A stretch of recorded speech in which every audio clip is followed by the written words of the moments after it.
MPs hear testimony on Beijing-linked bomb threats that cancelled Shen in Toronto, CCP's escalating suppression abroad.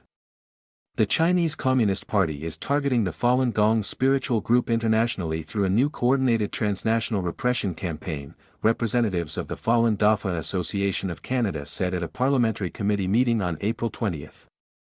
Two leaked CCP documents reveal Xi Jinping directly ordered a new coordinated campaign, one that has escalated sharply over the past 2 years, combining disinformation, lawfare, and the hoax bomb threats targeting Shen and Falun Gong. Grace Wolansak, National Coordinator of the Falun Dafa Association of Canada, told MPs, Shen Performing Arts, a classical Chinese dance company based in New York, was founded by leading classical Chinese artists who are Falun Gong practitioners, to revive China's traditional culture.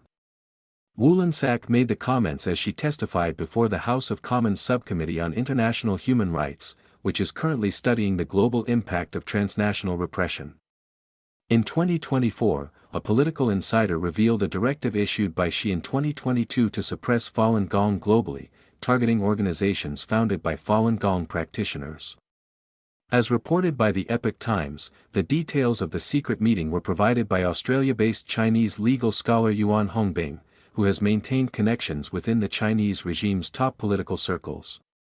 His accounts were based on information from two different sources, one a veteran from a CCP family who is now opposed to Xi, and another from an insider who is speaking out of reasons of conscience. Wolansak told MPs that when she gave the order, he said the CCP's global struggles to eradicate Falun Gong so far were a failure, and he instructed all the ministries to fight Falun Gong overseas. Falun Gong, also known as Falun Dafa, was the fastest-growing spiritual group in China in the early 1990s.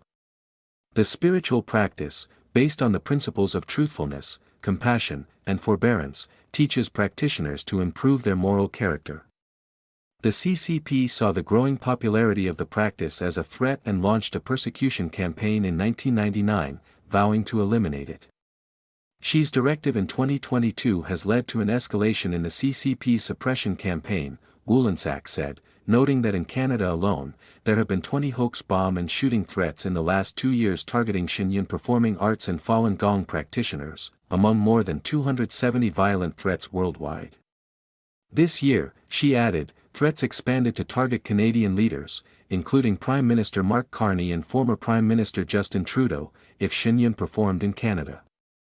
Almost identical messages were sent the same day to at least 5 other countries, targeting the leaders of Australia, Italy, Austria, Denmark, and South Korea.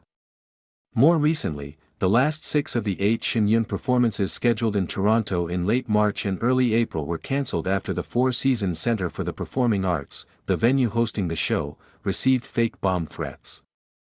The theatre's decision to cancel the shows came despite requests to allow the shows to proceed by the show's local presenter, the Falun Dafa Association of Toronto. The association said interference tactics shouldn't lead to artistic suppression in Canada, since police had confirmed that the threats were not credible.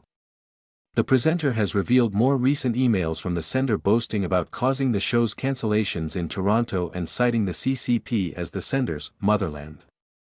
Shen Yun's shows in Vancouver in early April were also targeted by fake bomb threats from the same email account that threatened the Toronto shows, but the Queen Elizabeth Theatre, which hosted the show in that city, allowed the shows to proceed after police confirmed the threats were not credible. The Vancouver Police Cybercrime Unit determined that the phone number associated with the sender is a Chinese phone number, and is based in China. Wolansak said Shen Yun's cancellation in Toronto is another manifestation of the CCP's transnational repression and foreign interference campaign, adding that the Chinese embassy in Ottawa and Chinese consulates across Canada have actively pressured theatres in Canada and the Canadian government to cancel Shen performances. Censoring lawful and legitimate cultural performances in Canada will facilitate the CCP's goal of suppressing Shen, she added. We should not fall into that trap that will really embolden the CCP to go further, to do more of this, she said, adding that if the CCP sees success with its campaign in Canada, it could apply the same methods to suppressing Shen in other countries. Shen, which was founded in 2006, tours the globe each year with its presentation of classical Chinese dance and music, with the tagline, China Before Communism. Sustained global campaign. Maria Chung, professor emeritus with the University of Manitoba, told MPs that transnational repression by the CCP against Falun Gong is a sustained global campaign and is not limited to isolated incidents. What is happening on Canadian soil is a direct encroachment on sovereignty, democratic values, and fundamental freedoms, Chung said. Liberal MP Samir Zubri asked whether the Falun Dafa Association of Canada has seen an evolution in transnational repression in recent years. Chung noted that at the beginning of the CCP's persecution campaign against Falun Gong in China, it involved Chinese consulates and embassies spreading anti-Falun Gong disinformation and hate propaganda to the public. However, in recent years, a lot more proxies can be seen in Canada acting on behalf of the consulates, and bomb threats have become a daily reality for Shen performances, she said. If we cancel shows without understanding foreign interference and transnational repression, that's a very dangerous sign, Chung said. We bow to the communist regime so that they can silence us. Zumrate Arkin, vice president of the World Uyghur Congress, also testified before the committee on April 20 and said she has noticed a clear evolution in Beijing's transnational repression campaign against Uyghurs. She noted that 2 decades ago, transnational repression mainly targeted human rights defenders who were very vocal, but in recent years, Uyghurs who are not active politically or culturally are also targeted.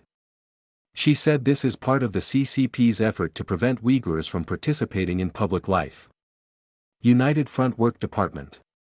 MPs also heard testimony from Peter Mattis, president of the Jamestown Foundation, a U.S. think tank that recently released a report saying that there are at least 575 groups linked to China's United Front Work Department operating in Canada. The report says the organization is the CCP's weapon to expand control and influence without force. Not only can this organizational infrastructure be used to support transnational repression, including surveillance and intimidation, but it can also be used to support other harms, including trying to insert itself between democratic citizens and the governments and the representatives so that they speak with the party's voice, Mattis told MPs. Conservative MP Shivaloy Majumdar noted that China's United Front operations in Canada are quite significant when compared to those in the United States. He asked Mattis what risks that this presents to Canada and what should be done about those risks. With Canada having the highest per capita density of United Front work organizations that have been going after our own Uyghurs, Hong Kongers, Falun Dafa, among many others, in Canada, it's 5 times the size of the United States, the presence per capita. What practical reforms do you recommend? Majumdar asked Mattis. Mattis said what we're currently witnessing is a result of a lack of direct pushback, noting that there have been direct warnings from intelligence agencies in Canada since the 1990s that have not been taken seriously by the government. He said there should be more investigative work done on the issue and more expertise built within the government, private companies, and universities about the CCP's operations. He also said Canada should think about how to effectively implement its upcoming foreign agent registry. Unless there are consequences, Beijing is running no risks whatsoever by continuing their operations, Mattis said. Must stop. Woolensek told MPs that the Falun Dafa Association of Canada urges the federal government to publicly condemn the CCP's transnational repression campaign and convey through diplomatic channels that CCP-directed interference against Canadians and institutions must stop. The association is also calling on the government to direct security agencies to investigate the CCP's threats against Shen and Falun Gong as foreign interference, to pursue the perpetrators of such threats, and to train frontline police to recognize transnational repression. In addition, the association is urging the government to bring into force, without delay, the provisions of the Countering Foreign Interference Act, also known as Bill C-70, and enact dedicated legislation explicitly criminalizing transnational repression as a distinct offense, Woolensek said. Parliament passed Bill C-70 in June 2024, allowing for the creation of a foreign influence registry to track individuals in Canada acting on behalf of foreign states. Although the government announced last month that it was appointing former BC Chief Electoral Officer Anton Bogman as Canada's first Foreign Influence Transparency Commissioner, the registry has yet to become operational. Woolensek also urged the government to brief performing arts venues on how to respond to foreign-linked hoax threats. Where law enforcement finds no credible threat, Canadians' right to attend a lawful performance must be upheld, she said. Eva Fu contributed to this report.